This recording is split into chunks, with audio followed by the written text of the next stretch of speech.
सम्माननीय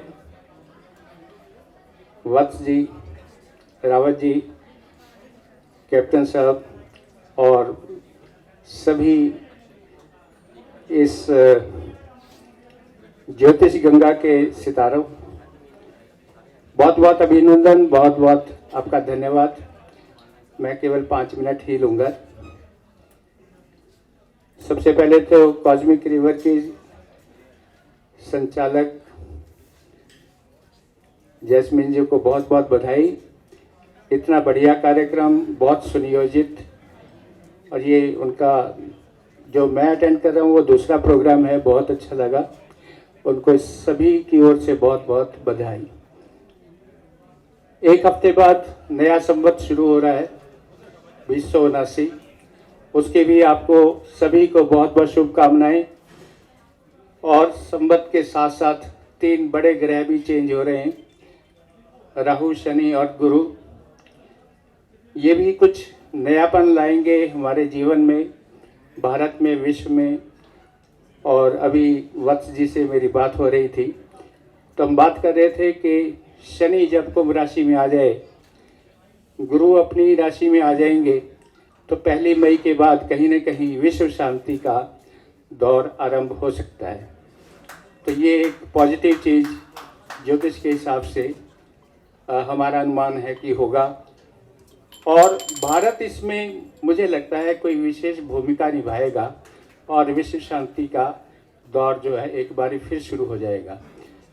अब क्योंकि नया संवत है, गुरु और शनि राजा मंत्री हैं, तो ये सम्मेलन जो गुरु आ रहा है और 12वीं राशि में है, तो मुझे लगता है कि आने वाले समय में खासकर जो नया साल संवत शुरू हो रहा है, इसमें सम्मेलनों की भरमार रहेगी और ज्योतिष एक उच्च स्तर पर पहुंचेगा और विश्व के अच्छे स्तर पर हमारा भारतीय जो वैदिक ज्योतिष जाएगा।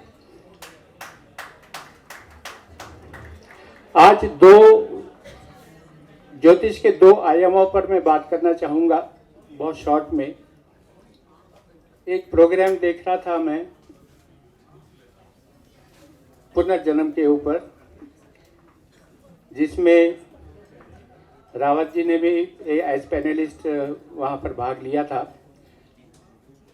हमारे ज्योतिष में जो 2 भाव हैं, 5वां भाव और 12वां भाव, 5वां पूर्व जन्म का, 12वां आगामी जन्म का। इसी पर एक मेरा विचार आया। रावत जी जिस प्रोग्राम में भाग ले रहे थे उसमें था कि एक बच्चा है, वो बताता है कि मेरा जन्म जो है कहीं और हुआ था, मुझे गोली मार दी गई थी और मैं 12 दिन उस घर में घूमता रहा, मेरी आत्मा घूमती रही। मैं कभी छत पर जाता था, कभी कमरे में आता था, मेरी कोई बात नहीं सुनता था।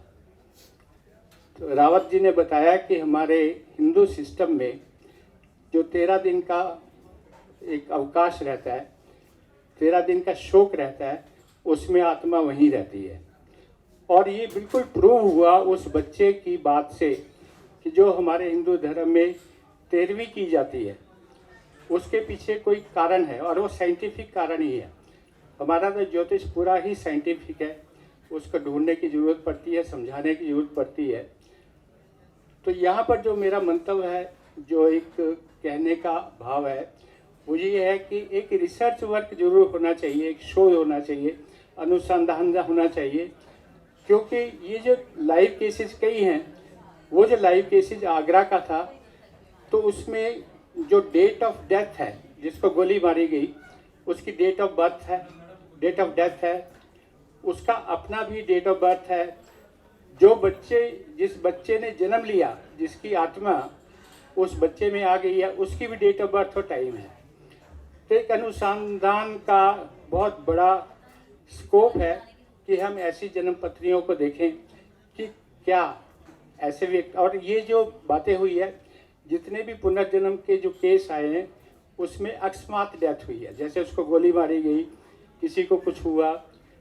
तो ये आत्मा का जो प्रवेश है दूसरे उसमें, और उसमें बहुत अच्छी कई चीज़ें पता लगी कि वो आत्मा जो थी वो घूमती रही 12 दिन उसी घर में थी, उसके बाद कहीं महाराष्ट्र में चली गई, उसके बाद वो एक गांव में आई और वो गांव में बाहर जो लेडी प्रेग्नेंट थी उसके घर के बाहर वो आत्मा रही और उसके यहाँ उसने जन्म ले लिया।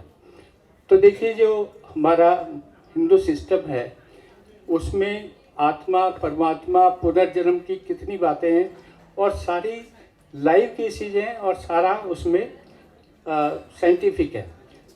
तो मेरा आप सभी से अनुरोध है, क्योंकि ये जो ज्योतिष सम्मेलन है ये विचारों का आदान प्रदान है, हम एक दूसरे से सीख कर जाते हैं। ज्योतिष जहाँ पर है वहाँ तक हम उसमें और बातें चीतें करते रहते हैं, लेकिन ये एक ऐसा एस्पेक्ट है जहाँ पर आप सभी को एक शोध के विषय में जानना चाहिए। दूसरा एक आयाम और मैं जानना चाहता हूँ, ये भाभी जी ने भी एक बार कहा था कि हम चंद्रमा की बात करते हैं तो चंद्रमा आपको मालूम है कि धरती से एक पासा ही दिखता है, उसका एक ही भाग दिखता है। मान लो आपका एक पड़ोसी है, उसका मुंह आपके सामने है, उससे तो आप बहुत अच्छी बातें कर रहे, आपका मित्र भी है। एक दूसरा पड़ोसी है जिसका मुंह उधर है और सिर्फ सिर दिखता है, तो आपके ऊपर उस हंसते हुए उस चेहरे का प्रभाव तो पड़ेगा ही, लेकिन जो दूसरी साइड देख रहा है उसका प्रभाव भी तो होगा। तो यहाँ जो मेरा अभिप्राय है कि चंद्रमा का भाग हमें दिखता है, हम ज्योतिष में उसकी बात करते हैं, लेकिन चंद्रमा का जो दूसरा भाग है, क्योंकि है तो चंद्रमा ही, तो उसका भी हमारे ऊपर कोई नेगेटिव या पॉजिटिव प्रभाव पड़ेगा, इसका भी अनुसंधान, इसका भी शोध हमें करना चाहिए। तो ये दो विषय हैं जो हमारे ज्योतिष में शोध का होना चाहिए, अनुसंधान का होना चाहिए, और यहाँ पे सभी विद्वजन हैं, बहुत अग्रज हैं, तो इस विषय को लेकर भी हम आगे हमें बढ़ना चाहिए। बहुत बहुत धन्यवाद आपका, और रावत जी और वत्स जी और आप सभी विद्वजनों से मेरा ये अनुरोध है कि इस विषय में आप अनुसंधान जरूर करिए। बहुत बहुत धन्यवाद।